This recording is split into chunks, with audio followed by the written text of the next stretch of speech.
IPC central school അസോസിയേഷന്റെ മറ്റൊരു ക്ലാസ്സിലേക്ക് എല്ലാവർക്കും സ്വാഗതം.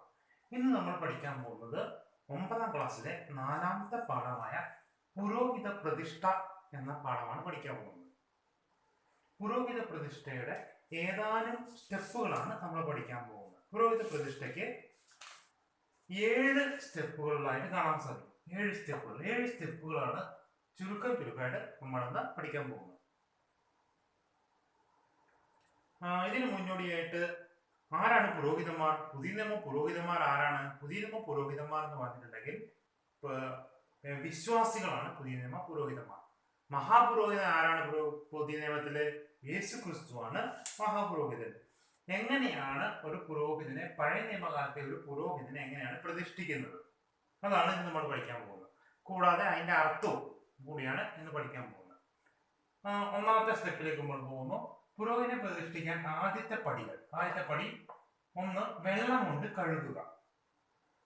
പ്രതിഷ്ഠിക്കുന്ന ദിവസം പുരോഹിതനെ സമാഗമന കൂടാരത്തിൽ വരുത്തിയിട്ട് വെള്ളം കൊണ്ട് കഴുകുന്നു, അഥവാ ശുദ്ധീകരിക്കുന്നു. വെള്ളം എന്തിനെ കാണിക്കുന്നു? വചനത്തെ കാണിക്കുന്നു. വചനം മൂലം പരിശുദ്ധാത്മാവ് പാപബോധം നൽകുകയും രക്ഷയിലേക്ക് നയിക്കുകയും ചെയ്യുന്നു. അതാണ് പുതിയ നിയമത്തിന്റെ നിലവിൽ. വചനം മൂലം പരിശുദ്ധാത്മാവ് ഒരു വ്യക്തിയെ പാപമോചനം നൽകുകയും അദ്ദേഹത്തെ രക്ഷയിലേക്ക് നയിക്കുകയും ചെയ്യുന്നു. അതാണ് വെള്ളം കൊണ്ട് കഴുകുക എന്ന് ഉദ്ദേശിക്കുന്നത്. രണ്ടാമതായിട്ട് എന്ത് ചെയ്യുന്നു? വെള്ളം കൊണ്ട് കഴുകിയ ആളെ രണ്ടാമതായിട്ട് വസ്ത്രം ധരിപ്പിക്കുന്നു. മഹാപുരോഹിതന്റെ വസ്ത്രങ്ങൾ എന്തിനെ കാണിക്കുന്നു? ക്രിസ്തുവിന്റെ ദിവ്യ മഹത്വത്തെ കാണിക്കുന്നു. കൂടാതെ വസ്ത്രങ്ങൾ പുതിയ നിയമത്തിൽ പല രീതിയിൽ പറഞ്ഞിട്ടുണ്ട്. വെള്ള അങ്കി വെളിപ്പാടിൽ നീതി വസ്ത്രമായിട്ട് പറഞ്ഞിരിക്കുന്നു.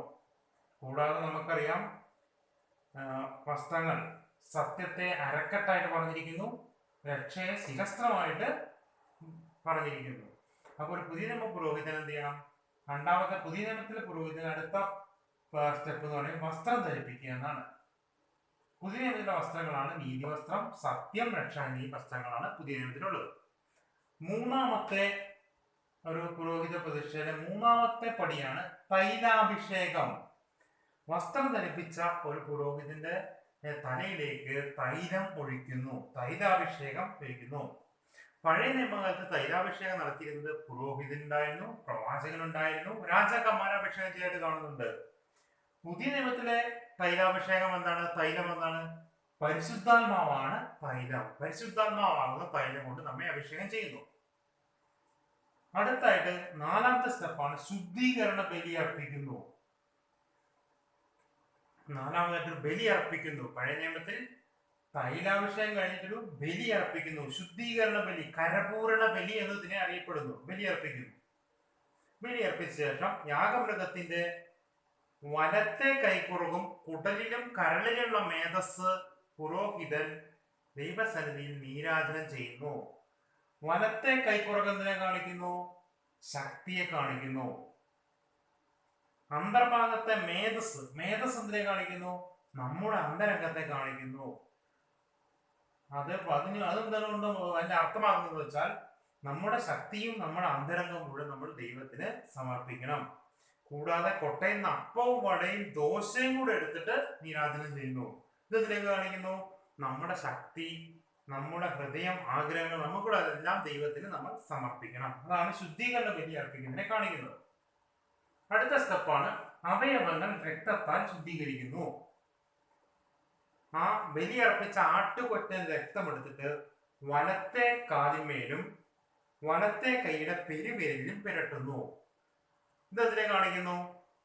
കാലെന്തിനെ കാണിക്കുന്നു? നമ്മുടെ ചെവി ദൈവശബ്ദം കേൾക്കാൻ മാത്രമായിരിക്കണം.